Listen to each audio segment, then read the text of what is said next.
Okay, so why run against Ben Ray Lujan? Well, it's not about that so much as it is about my particular background. I felt that first, I have a lot of experience in business and a lot of different disciplines like oil and gas and mining and defense. And I felt that this is a time where my background matches up perfectly with the problems that we are facing today, or which we may be facing just around the corner.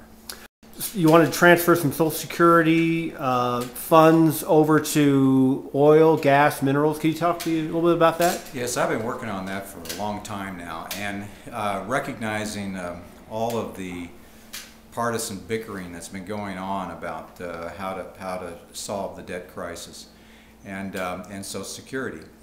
I focused on Social Security and Medicare because there was $2.6 trillion that was our excess payments that went into that fund, and all of it was taken by previous Congresses.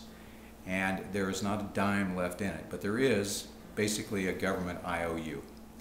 And that IOU is at high risk of being repaid to beneficiaries of the program.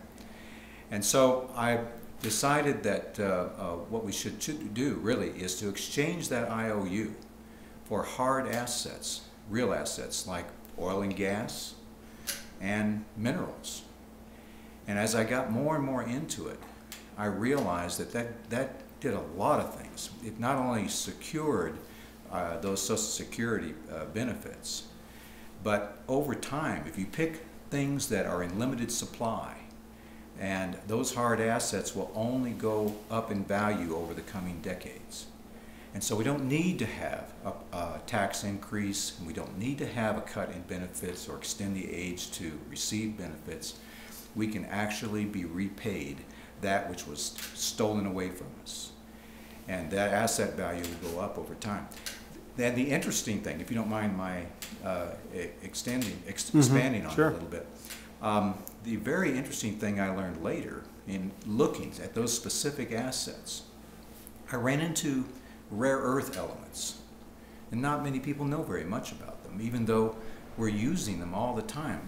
In wind turbines, we use large amounts for the magnets. Hybrid vehicles have to have them, solar cells have to have them, smartphones, so on. Many, many things have to have them. And we've been getting 97% of all of our rare earth elements from China until they cut us off last year in October. Now we get them through the back door, but it costs us twice as much. We started looking for them. The United States Geological Survey started looking for where we might have some, if any. And we knew of one place in California, but they found 24 others. There's 25 places in the United States. Well, it just happens that right here in northern New Mexico in the 3rd District, we have over 1/4 of the nation's rare earth elements. That means not only can we fix Social Security, and that fixes the debt, but that brings lots of jobs to New Mexico. It turns out that it's a labor-intensive mining operation and processing operation, but it can be done cleanly and safely for the environment, and so it's just an ideal situation for the 3rd District. But you know, what the political reality is that so many people, when they try to even talk about reforming Social Security in any sort of way, they immediately get branded as extremists, and that's obviously going to come up during your campaign. What are you going to say to assure people that their Social Security will be there? Well, it's a legitimate question, and it hasn't come up though so far. And as I've explained to people and laid it out before them, I have not had one single person really complain about it or say that it was not viable. I'm getting support from both sides of the aisle, and quite a few conservative Democrats. And to me, what I really like about it too is that not only will it work and really give us hard assets finally, but it is something where we don't have to have this partisan bickering anymore. It's not a Republican or a Democrat issue.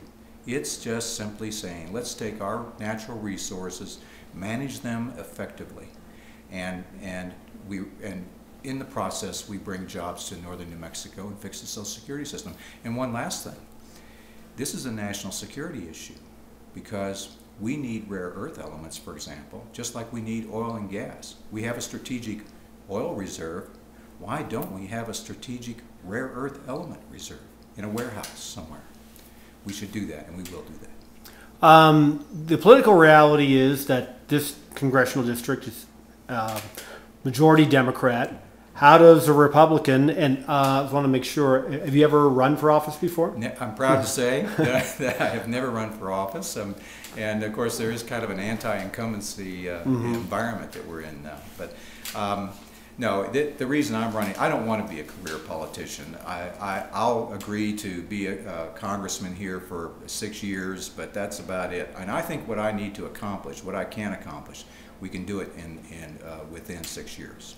How does a Republican mean you're going to have an uphill fight? Ben Ray probably has more money than you do.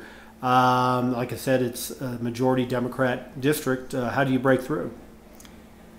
Well, I don't know how much. I would probably want to ask how much does he have. I can look it up. and from whence does it come? But you get to ask the questions. I get to answer the questions or try to.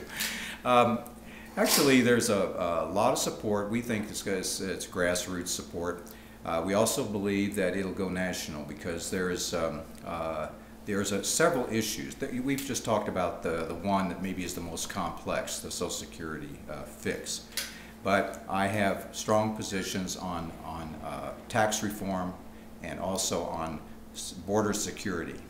And all three of these are really not partisan views. This will not be a Republican versus Democrat issue on any one of those three. So we will get a lot of Democratic votes, and we welcome them. In fact, we will have, just like Reagan, we will have Democrats for Rick, and we'll see. You'll see that on the website. And the website right now is ricknewton2012.com, and the Democrats for Rick will be coming up on that before too long. What would you say to people who don't know Rick Newton, not sure why they should vote for you? Why should they vote for Rick Newton? Well, go to the website and look at the experience, because when I claim to have a breadth and depth of experience that is really applicable to these current challenges, there you'll find out what I'm talking about. But I think if we stand back and we look at the situation we're in the last 3 years of Obama, we have seen the standard of living in northern New Mexico fall faster than it's ever fallen in the history of this state. So a change is needed. We can see that. I'm saying let's forget the past. I don't care who you voted for in the last 4 years ago, 3 years ago. But next year, consider the person who's best qualified. And I believe it has to be someone who is strong in business if we expect to get jobs back to northern New Mexico.